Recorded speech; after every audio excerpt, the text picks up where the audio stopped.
Rock Zone. Kawan J. DJ One.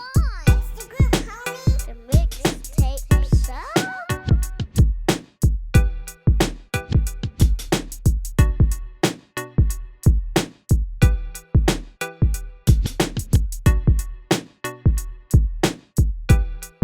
The mixtape show.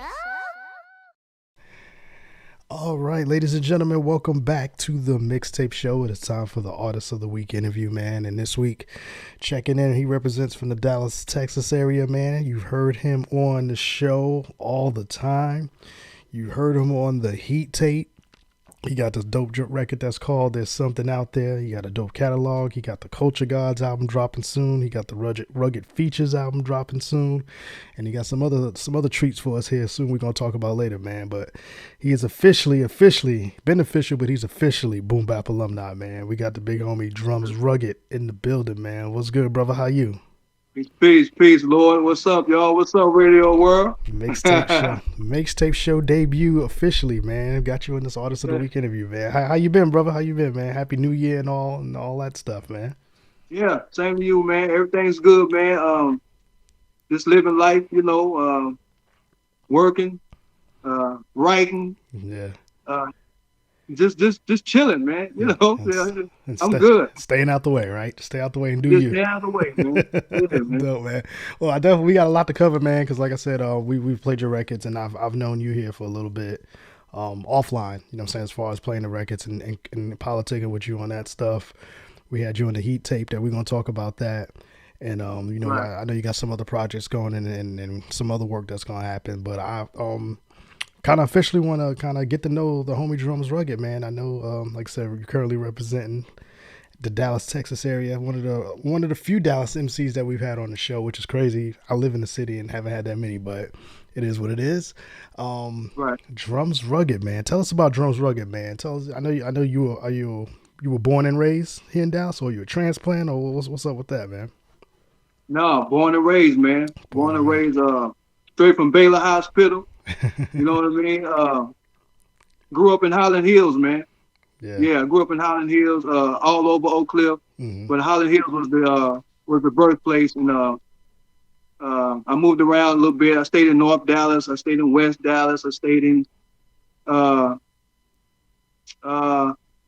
so much South Dallas, but I kind of moved over as I grew up and into my adult years. Yeah. Where a lot of that my place of living was taking place in my later years. But Yeah. growing up, high school and all that's been Highland Hills. Highland Hills, dope, man, dope. And tell me what was D.R.U.M.S Rugged's soundtrack growing up? What do you remember, even before the hip hop thing? But what do you remember growing up as a youngster when cleaning the house on Saturday mornings and stuff like that? What's some of the songs that you can remember that kind of helped shape your music taste? Yeah, man. R&B guy. A lot of people don't know that. They think I'm just straight hip hop all the time, every day. I'm like, no, man, I got my moves and my modes. But I grew up on the funk. Mm-hmm. I remember my older cousin, them down the block from me, man. They was heavy into the funk, man, R&B. I'm a Joey Wally guy. I'm an 80s guy. Yeah. Right? Yeah. So Mike, Prince, I mean, it's so many. We can go on for days, man. But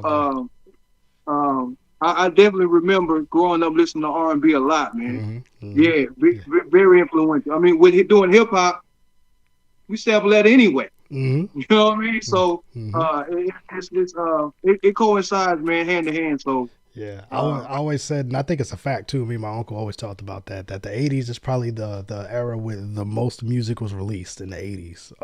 So there's so much influence of the 80s music and the music now that kind of like you, man. I always grew up. Of course, I'm a hip hop head, but I can sing a funk song at the drop of a dime when it come on, or you know what I'm saying, or those rock songs and all that. It's just amazing how our generation we grew up with so much stuff, man. Of all those artists and Gap bands and all of them kind of acts. Yeah. And we can sing that song at the drop of a dime and it just feels good. And then, my kids hear the original songs. They're like, wait a minute, that sounds like so-and-so. I'm like, no. But Yeah. Now we're going to talk about sampling. You know what I'm saying? So hip hop wise too, man, Dallas, Texas is, as far as the history of Dallas, I know I've been, since moving here, I've been taught a lot about a lot of the history of Dallas hip hop in general. there's been some acts that came out here that a lot of people may not be familiar with.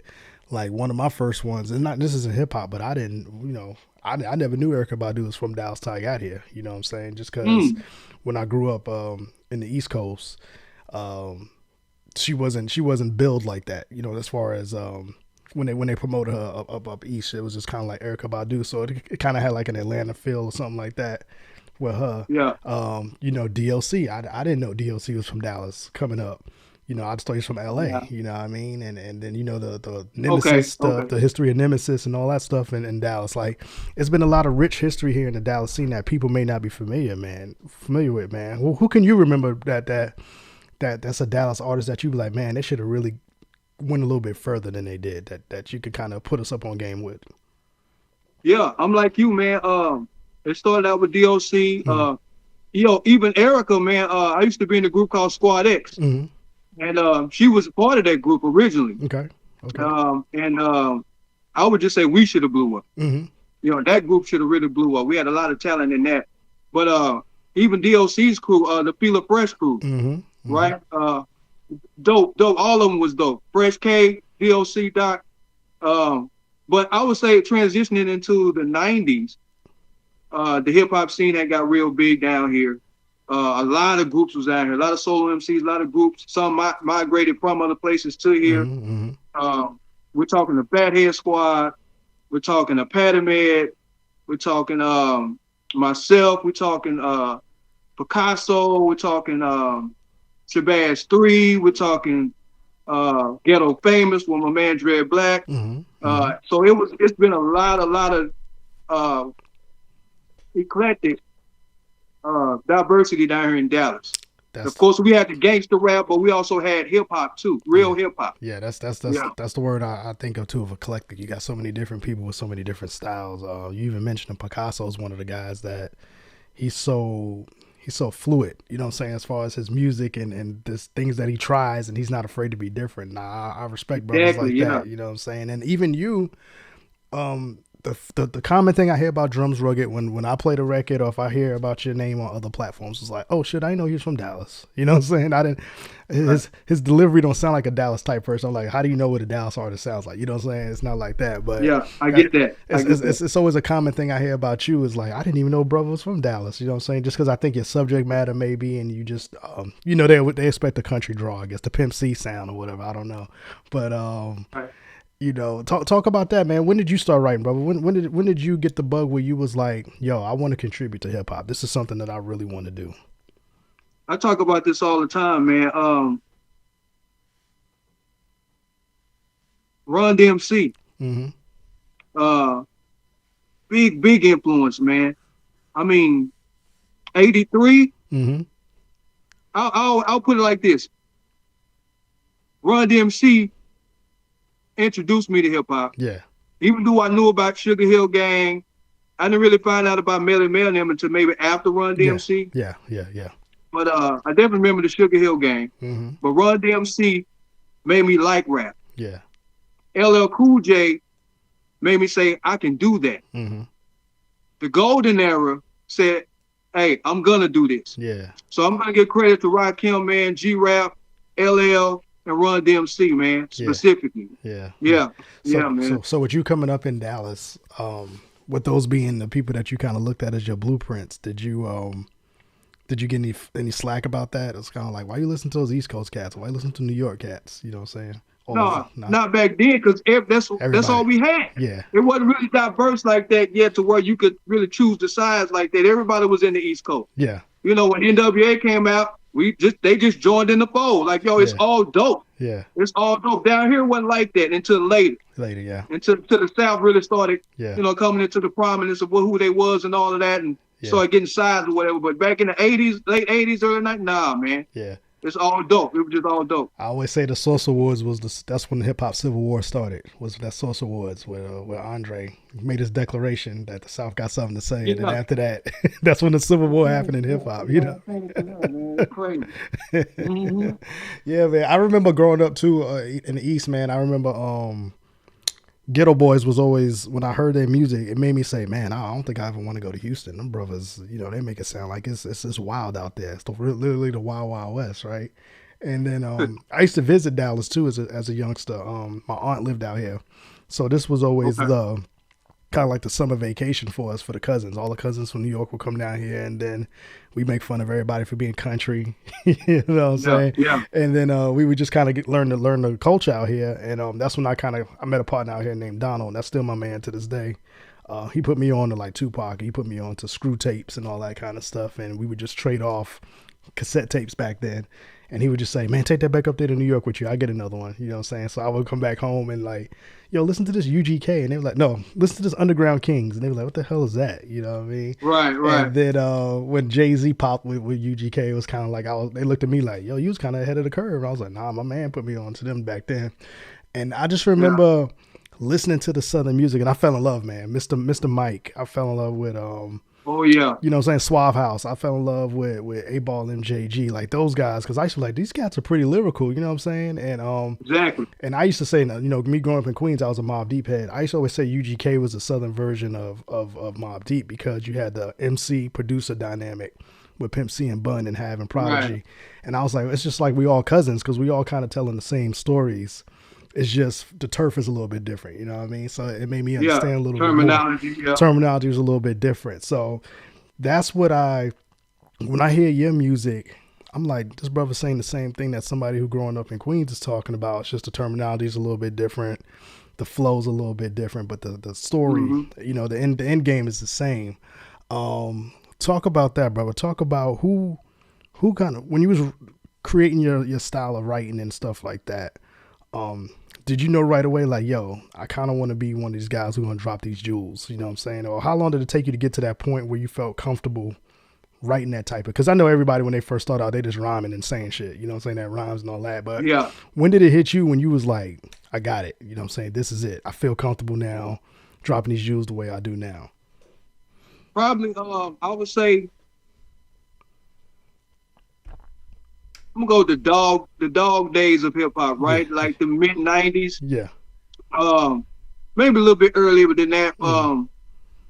You know, being in school, man, you know, your peers would really solidify you as somebody that needs to be out there. So I give credit to a lot of my classmates, man, from back like early '90s, mid '90s, that made me go, you know, kind of sharpen my pen.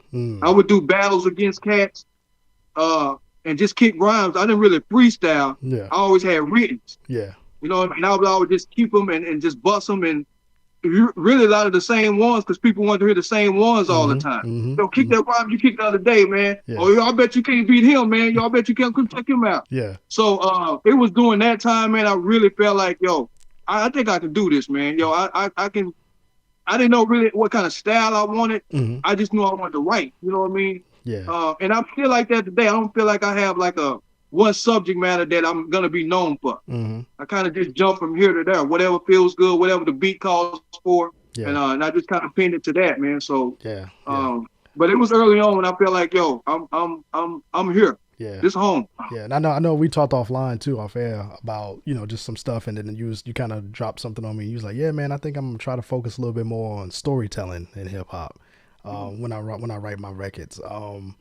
How you feeling you doing that now, man? How you enjoying as far as opening up that part of your brain to be a little bit more like, how can I tell a story in, you know, 2 minutes? How can I start from the beginning and get to the end? How you enjoying that process?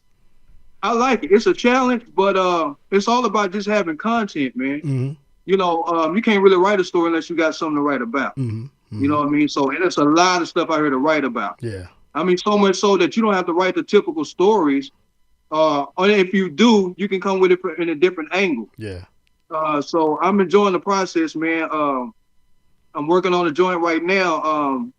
Don't want to let too much out the bag, but one of the joints that I got with you, is it's kind of like a story. Yeah. You know what I mean? And I'm writing more. Yeah. I'm writing more. Yeah. Yeah, it's fun, man. I enjoy the creative, especially at this level that we at. We not, you know, obviously we're not signed to labels and stuff like that, and we don't have the machine, but I enjoy the fact that we can pivot at any minute and just say, let me try this out and see if this works, and let us see if it doesn't work. And I know you've been working on that too.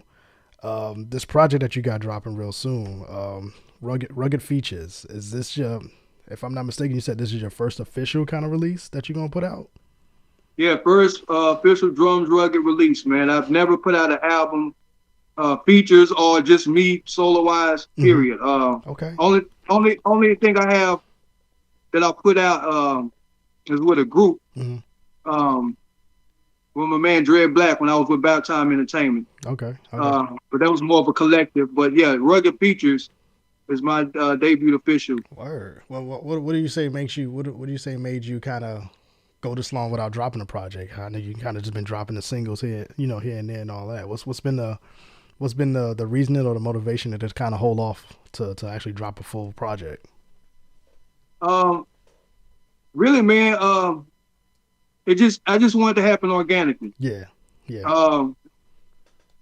Trying to learn how to release music today, because I was still kind of caught up in CDs and kind of just doing it the old-fashioned way. But trying to learn technology and just watching everybody else, I had to learn how to do BMI. I had to learn how to the whole Spotify thing and all of that. Once I understood that, I was like, okay, I can do this now. I can do this now. Yeah, study the business, right? There's nothing wrong with that. Study the business and how it works for you and benefits you. And Rugged Features, man. How many joints we gonna have on there? It's 13 songs, but it's 15 total. Okay. I started out with 7, and they were all just gonna be features. Like I wasn't gonna have any solo records. But here recently, I was like, you know what? I'm gonna go ahead and put some solo records on there. I wanted to put some other ones on there, but they're not done. So I kind of put a couple on there that's already released. Yeah. And I wanted a nice full-length project, man. Nice action-packed.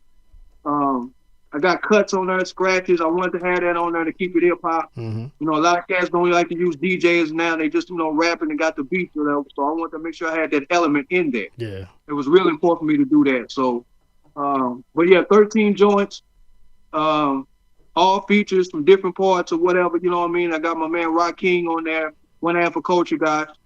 I got some brothers out of Detroit, my man Tony Scarborough, my man EC Breeze. I even got some Dallas MCs. My man Complete is on here. Okay. Who else is on the album, man? I got Conduit's producing. Got you producing. Yeah, man, it's just a wide range of MCs, different topics, different subject matters. Yeah. There's no main theme to it. It's just features. Just features, yeah. It's based off my name, featuring dope MC, Drums Rugged, and the features. Yeah. You know? Nah, it's dope. It's a dope concept, man. I don't know if I've seen too many of those outside of like producer albums and stuff like that, but it's dope that it's a good start, you know what I'm saying, for you. And then, like I said, and I know you're going to follow up later in the year with the Culture Gods joint, you know what I'm saying, you and Rock King got working on that Culture Shock album. And keeping yourself busy, man. It's dope to see dope MCs and dope people kind of putting themselves in a position to shock the world, man. And I've been seeing your interaction online with a lot of the DJs and stuff. And like I said, I keep seeing the same thing where they like, this is dope, keep going. So I would say keep going, brother, keep pushing, and you know what I'm saying, have fun while you're doing it, man, because it's definitely, I know the process of putting together an album is a headache and a half. Yeah, I know you know. Especially the type of joint that you're doing, like you said, with features. You know, you gotta wait for them verses to come back and all that kind of stuff. And it's oh man, you gotta listen, man. Just the turnaround time on the features, man, is crazy. You know, some tap in, some don't tap back in, and then but you know what? I gotta say this, man. During this process, a lot of the main ones was quick to hit back. We corresponded back and forth. Some of them hit me back like maybe within a week or two. Some maybe took a little longer, but they stayed consistent. They tapped in with me. Let me know, hey, I got you. Give me a little bit more time. And I was very appreciative of it, man. And I told them I was gonna hold them down. So out of that came new friendships. Working on some of their stuff with them. And, you know, this whole journey, man, like before social media, I didn't have a lot of this love I'm getting. Yeah. You know, I don't even know these cats, man. You know, being on these review shows and all that, and they hearing my stuff. Hey, Drums, you want to work, man? Let me send you some stuff. I'm like, really? Yeah. You know, so I love that, Kay. I Yeah. love that, man. Yeah. It's like it makes you feel like you're a star or something, like you really out here Yeah. already. You know what I mean? So That shows your heart is pure, man. And when people are willing to, at the drop of a dime, get back with you on stuff, you know what I'm saying? And and they basically say, let's just work. That's, like you said, that's a dope feeling, man. Because I felt the same way when I was putting together the Heat tape. I was just like, you know, I had done compilations before, but it was mostly like kind of like unreleased records from artists where I was like, hey, just give me some joints you didn't drop or something that you want to promote, and I'll just kind of curate it together and put it together and stuff like that. And then when I started this Heat tape process, I was like, I want to produce my own. Hold on a second. Babe, you gotta go. Sebby, you gotta go. Daddy's working. So I was like, you know, what I'm gonna do is I'm gonna actually produce, because I felt like I was on my DJ Khaled prior to that. I was just pulling records together and throwing it out there, and to me, it didn't feel like I was contributing. You know what I'm saying? It just felt like I was just kind of putting something out there, and I didn't feel great about it. So finally, I was like, let me just put something out where I can contribute and I can do something, and got back into the producing. And then Condu hit me up on a totally different conversation, and then we was just talking, and he was like, shit, I got some beats too. Let's do something together. And reaching out to the artist, that was the hard part for me, because I was just kind of like, damn, you know, nobody's ever heard my production prior to this, you know what I'm saying? So you got that anxiety, you know what I'm saying, when they said send me a beat. Right, yeah, man.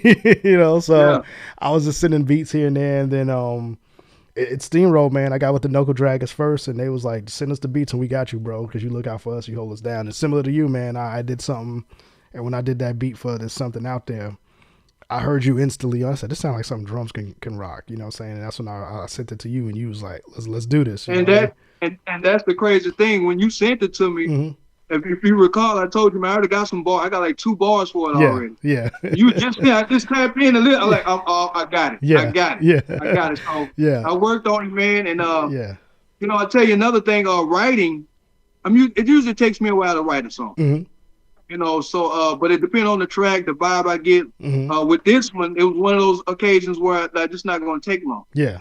This is not going to take long because I like it and I know what I want to put on it. Sometimes I can like it, but still not know what I'm going to say yet. Yeah.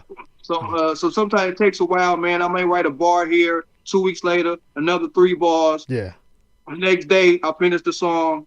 I could sit on the track for months. I don't know, but I usually try to get them in, man, and work on them and try to knock them out as quickly as I can. Though. Yeah, it's the creative process, man. You know what I'm saying?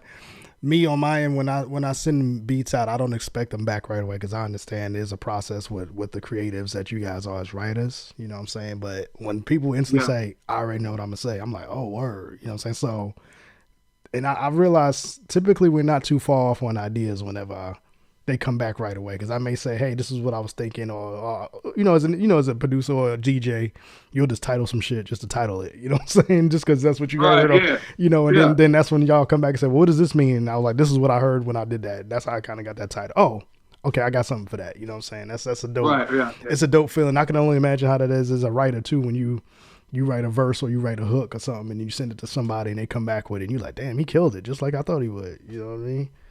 You know what's funny, man? A lot of people, I don't talk about this enough, but just want to break down my name. Go for it. Right? A lot of people think I make beats, you know, obviously. And I used to, and I still can. I don't have any equipment. But I got my name because I wanted a producer's name, right? Originally, I was going by Foresight. Okay. And I was on some more futuristic, See the Future rhymes or whatever, just some crazy fun stuff. Yeah. But I was trying to transition out of rhyming, and I said, you know what, I'm gonna just make beats now. Yeah. And but I wanted a dope producer name, right? What's a good dope producer name? So as the MC, I thought about the kind of beats I like to rhyme on. And as a producer, what kind of beats I like to hear, what I would like to make. So drums, I thought about that first, and that's like, I like rugged drums. I like rugged drum patterns, whatever. And I just put it together and made an acronym out of drums. Yeah. Which stands for Dope Rhythms Unlimited Mic Skill. That's what drums mean. So I made that transition in when did Drake come out? Was it 01? Yeah, somewhere around No, there. not 01, but the tens, maybe 2010, somewhere around there, or even Yeah, before that. something like that. 2009, Yeah. 2010, So something like that. Yeah, yeah. So I've been drums rugged since then, but yeah, yeah, I can make beats. I just don't have no equipment. yeah. You Hey, know what I mean? just So sometimes you gotta piecemeal it together, man. You know what I'm saying? And today really ain't no excuse not to make beats because you make beats from anywhere now. Anywhere, yeah, Yeah, computers, all that yeah, stuff, keyboards, it don't even matter, man. So yeah, I mean, it's me, man. When me, I used to do it. My uncle, he taught me. My uncle Frankie, R.I.P. When he yeah, kind of taught me structures, and he taught me how to, how a song should sound when it's done, basically. But he was just like, it's always your process. Don't worry about what nobody else do. Here's your skeleton. Here's your template. So he kind of taught me that. I started getting into it, and then I stopped for a little bit because I was just kind of like, I don't want to really work with artists, just because I didn't like you. Kind of like you, I didn't really know the business part of it, so I didn't want to set myself up to fail or get taken advantage of.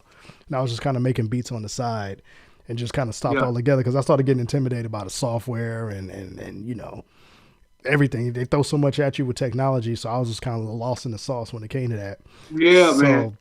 So when my uncle passed away last year while cleaning out his apartment up in New York, he still was writing and still making beats. That's all he did. He stayed in the house. He was kind of disabled, so he just kind of stayed in the house and just kind of started writing and everything. And I found his MPC at his apartment. So I was like, I had a cousin. I was like asking him. I said, "Hey man, you can have this if you want it. Uncle Frankie loved music." And he looked at me and said, "I don't know what to do with that shit. You take it." You know what I'm saying? So I turned it on, man, and started listening to what he was working on. And he had some good ideas on there, man. And I was just like, you know what, Uncle Frankie, I hear you. You know what I'm saying? Let me go ahead and this, figure this thing out. So I literally got home after his funeral and locked myself and started figuring out that MPC. And it's the one I'm using now. And it's kind of like his energy and his spirit got inside, man. And when I'm creating beats, man, it's natural. It feels like I've done it before. It's just like a weird thing to explain, but I wasn't in it that heavy. But when I got back into it, it seemed natural. So I don't know if it was just the second time around thing kind of coming back and just learning the machine. And once I kind of started, and still learning the machine, but once I started figuring it out, I can just hear him in my ear talking to me, walking me through the process and stuff like that. So that's just kind of like, when I got back into it, I was like, all right, let's go after this. You know what I'm saying? I've been doing this radio stuff for a while with artists and kind of helping them out as far as getting them promotion and stuff like that. So I kind of understand that piece. So how can I take the radio station show, me trying to get back into producing and bringing the two together? And, that's how we are here now. You know what I'm saying? That's how we got There's Something Out There. That's how we got future work probably coming out. That's how we got this other stuff going on, man. And it's just, I've always wanted to ask you that, man. Like, because I didn't know. Yeah. You just came out of the blue with making beats. Basically, and they've been dope. Like that. Why you ain't say nothing? I always knew how to structure a beat or kind of put something together, but I just never got into it because, like I said, I was just intimidated by the technology. To be honest with you, bro, to be 100% with you, I did not have MPCs. I was scared of MPCs. I was scared of all those things. But just when I got his and came home with it and started messing with it and heard what he was working on and started playing with it, and I was just like, oh, I get it. You know what I'm saying? It literally just clicked. Yeah. It clicked. Everything just clicked now. So, you're never too old to learn something, brother. You know what I'm saying? Like you said, if you gotta. I used to work with I used to have a Roland W30. Same one Eric Sermon had. Yeah. You know what I mean? And I made beats, man. I made a lot of dope beats. I was proud to have that because Eric had it. Yeah. You know what I mean? So I was like, I'm about to blow up. I know I'm finna blow up. I know I'm finna blow up now. Man. I've been great to have Condu. My man Watkins, the general, been talking to me through some of the stuff, and they've been helping me out a lot, man. So it's definitely I'm enjoying it, brother. Like I said, it's definitely my dedication, Uncle Frankie, man, because he's the one who kind of got me into it. So every time I touch that thing, I think about him, and it's weird. I wish I can explain it to you, brother. I just don't understand how things just connect to me now, whereas before I was so intimidated with that thing. I was like, I'm not touching that. I don't know what to do with that thing. So no doubt, you know what I mean. But talk about Culture Gods, brother. You and Rakim, y'all got that joint too. Barren Wasteland is a dope record produced by Condu. You know what I'm saying? He did his thing on the production. Shout out to Condu, yes sir. You guys killed it, and that's the first track off of the Culture Gods album. When you guys got an idea when you're gonna release that, man? When's the timetable for that one? Not sure yet. Okay. Still recording. Mm-hmm. Have about got another song to record. Really, Rod's done. Yeah. He's done recording. Mm-hmm. It's on me. So I got one song to record. Well, I got one verse to record. Okay. And we're both doing solo cuts on it. He's done with his. Okay. I need to add my second verse to the solo song of mine. All right. Once we get those two mixed and mastered, we're gonna drop a couple of interludes and intros and outros. So I maybe a few months, to be honest, man. It's no rush. Like So, I said, you ain't got to rush greatness. You know what I mean? It's yeah. you guys are providing a lot of dope content and quality music now, man. So it's never a rush. And then I would say the way y'all are running at it too with the solo joint and then the group joint, then I think it'll be some solo joints on the back end. That's perfect for me. You know what I'm saying? As far as how you roll out something. So I say take your time with it, man. Ain't no reason rushing on that. Any of that. We it's called Culture Shock, right? Just to give a little bit of background before we put it out. But it's called Culture Shock. And being that we're culture gods, we originally was just gonna be called Culture. Mm-hmm. That was gonna be the name of the group. But it felt like it needed something more. With his background with 5% Nation knowledge, and him being a true hip hop head, and me being a true hip hop head, we decided to combine the two concepts and come up with Culture God. And so on this album, it has nothing to do with the definition of culture shock. It's more like this culture shock. We're shocking you with our stuff, you know what I mean, with our flow, with our hip hop. But it's definitely, you're gonna get some food for thought. You're gonna get some knowledge on there, and you're gonna get bars. Yeah. You're gonna get bars and knowledge. Yeah. You know what I mean? So that's what we're coming with, man. And we also want to let people know that we do have solo records coming out. But we're definitely gonna put out more Culture Guys albums too later on in the future. There you go. But there you go. Yeah, man. You do good collaborations too, bro. I haven't heard you had a bad one yet. You always seem to link up with the right MCs on the features, and then or they're featuring you in their joints, and you attack records, really, really great. So it's just dope to the kind of catalog that you're building up, bro. It's respectable. It's very respectable, man. And I commend you for that, and knowing the right knowing the right tracks to pick and all that kind of stuff. Because a lot of people just throw something up against the wall and hope that it hits. But everything I've heard come out of your camp with you, man, you've done great on those records, man. And then those joints got shelf life. They got good shelf life. So I commend you for that, brother. Thank you, man. I appreciate it. I work hard, man, and I love rapping, Kay.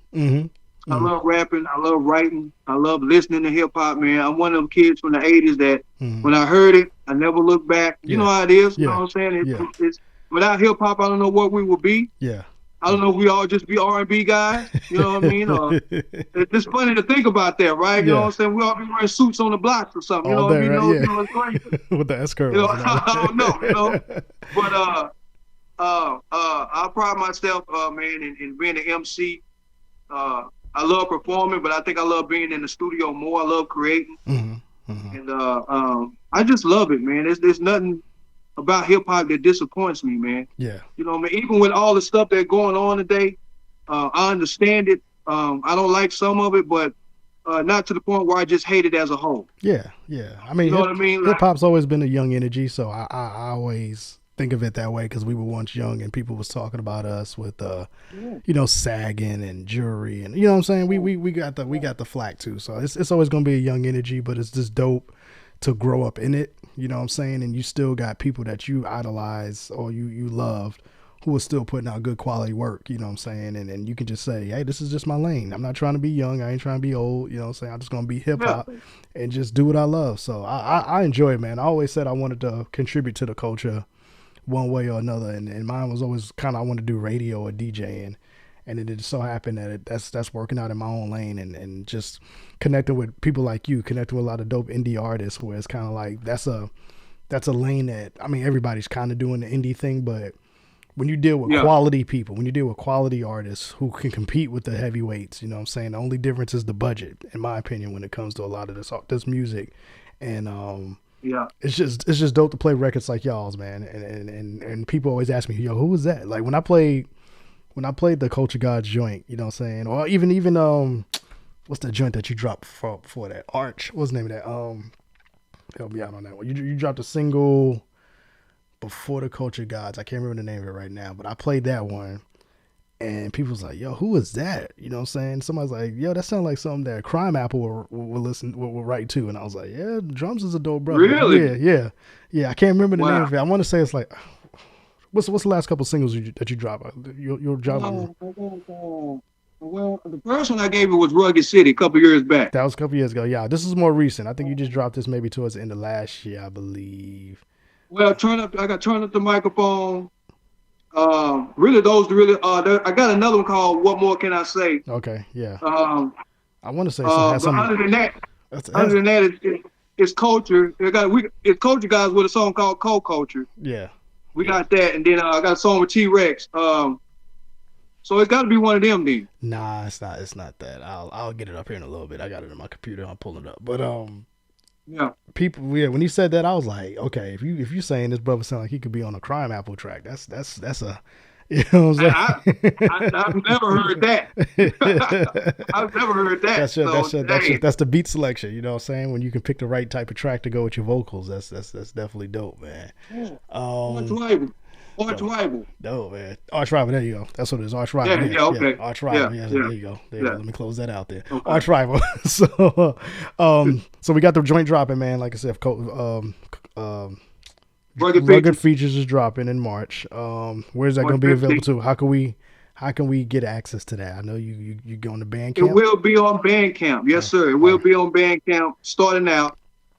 Like everybody else, more likely it's going to be on, all the platforms later. Yeah. Maybe a couple months after or something like that. We'll see. But yeah. I'm like you, man. I want to see who the real supporters are, with this first official project. Mm-hmm. See where I stand with it, man, and see who's all going to get behind me on it. Because one thing about it, man, we put a lot into this stuff. Mm-hmm. Mm-hmm. I spent a lot of money trying to get these songs finished, man. And I want people to appreciate what they hear. Yeah. But if I can make something back, man, that's always good. Absolutely. A Absolutely. lot of people want to talk about, hey, I want to do it for the love. I love doing it. Mm-hmm. I'm not expecting no millions of dollars, man. I'm probably going to sell an album for $8. Yeah. You know what I mean? So, whatever, $15 here, whatever there, you know what I mean? Then thank you. Yeah. Yeah. Just go listen to it. Yeah. Yeah. You know what I mean? That's all I want, man. That's all I want, just to be heard, man. That's what I tell people. I'm like, it's dope. It's cool to stream it. You know what I'm saying? Because I pay for streaming services too every month. I ain't going to sit here and, be high and mighty on it because I do. But, right. It helps a whole lot more when you go purchase that project and then go stream it too. You know what I'm saying? Yeah. And I know some people, the common knock I hear is, well, I don't listen to music that way. I'm not going to buy a CD. And it's really not about listening to the CD. It's just you supporting that artist and holding something that's different. You know what I'm saying? You still got something tangible in your hand where it could be a collector's item down the road, or it's just showing the artist that you appreciate what they do. Even if I don't have a CD player anywhere in here, but I still buy a CD, you know what I'm saying? Just because I'm showing love to the artist or whatever. Exactly. And then it doesn't matter if it's, it's a collectible. That's how I look at it now. It's just a collectible to have.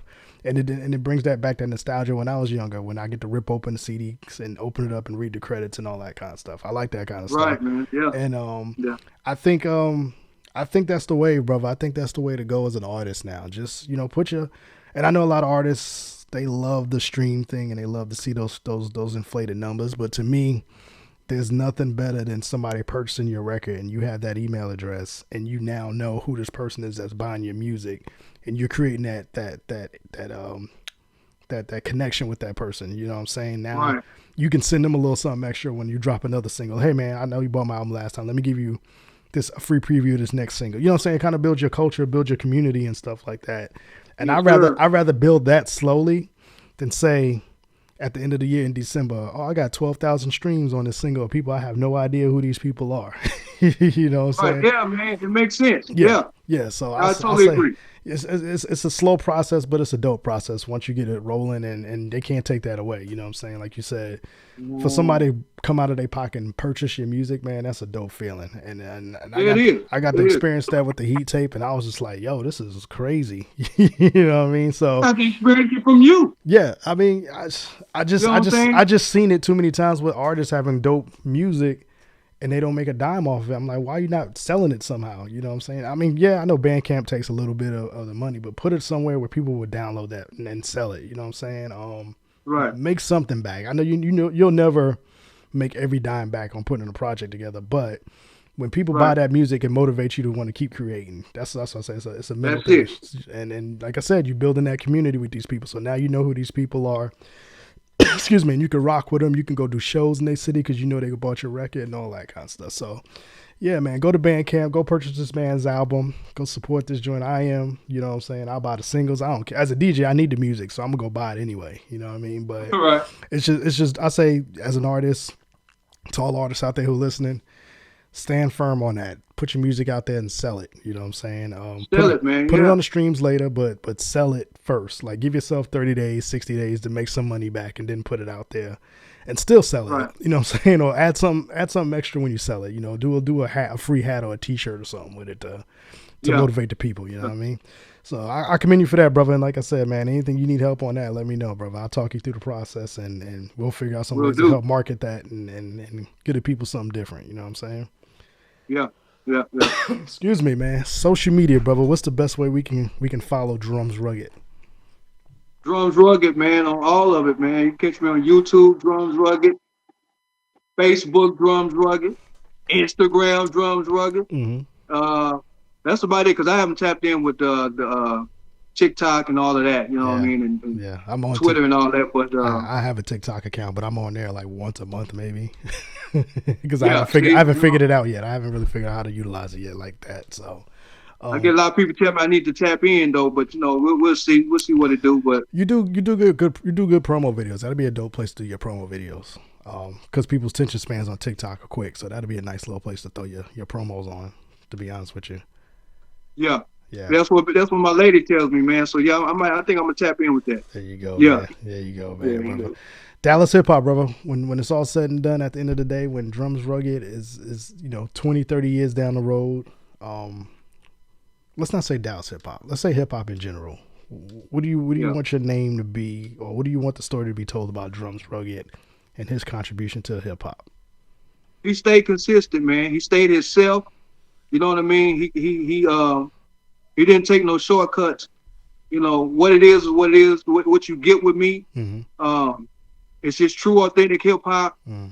I'm not trying to chase any what you call them trends and all that stuff. Mm-hmm. Type of hip hop we do, man. It's been here. I tell people that all the time.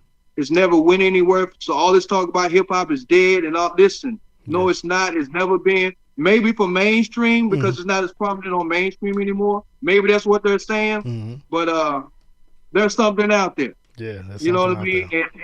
And I want people to know I'm definitely still going to bring that, man, 20, 30 years from down the line. So people mention Drums Rugged and Dallas hip hop or hip hop in general, they're going to be like, Drums Rugged was dope. And that's all I want to hear. Yeah. Drum Rugged was dope. He is dope. That brother's nice. He got something for us to listen to. Mm-hmm. That's it, man. Never took a verse off, right? Always spitting bars.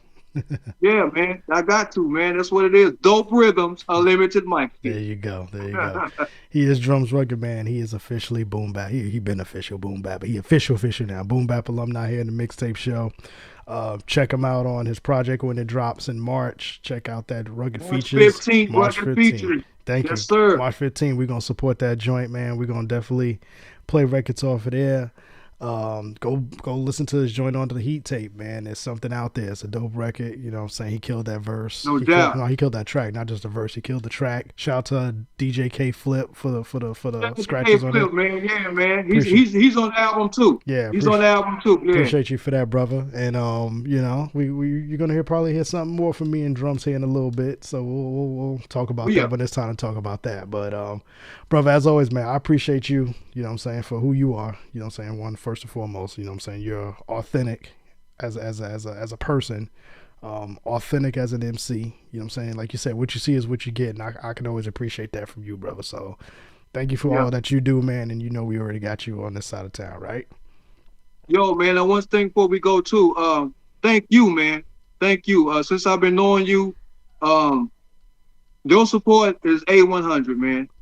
Yeah. You know, just to meet you. I think Condu told me to tap in with you. Yeah. I remember seeing you with T-Rex with all the posts he made. But I think it was Condu to say, no, man, send it to Kawan. Yeah. I sent you Rugged Features, man, and we ain't look back. So everything you done for me, everything you doing for Rob, And everything you doing for culture guys, man, we both telling you thank you, man, because we talk about it all the time, man. Yeah. So we expect big things to happen with this album, man, and with our solo stuff, and we appreciate you, man. Good looking out, man. Nah, no problem, brother.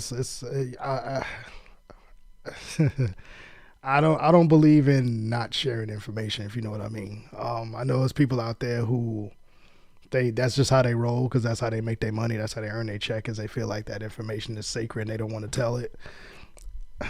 I mean, it is what it is. If I know something and you need to get there, I'm gonna get you there. You know what I'm saying? I don't care about paying me to do all that type of stuff. So yeah, if I see something that I know I can help, and I can kind of see where you guys need a little shove to help get you there, I got you. It's no big deal for me. It's not taking us. It's not costing me nothing. You know what I'm saying, to be genuine. Yeah. So I got you. You know what I'm saying? So yeah, I can't wait for these projects to drop so I can help push these projects with y'all. So just keep sending me those exclusives, man, and we're gonna keep breaking those records. I will do that. Yes, sir. Dope, man. Well, I appreciate the homie Drums Rugged checking in. This is the Mixtape Show Artist of the Week interview, man. And Drums, I appreciate you. We're going to talk again real soon, all right? Let's do it, K. All Peace. right, peace.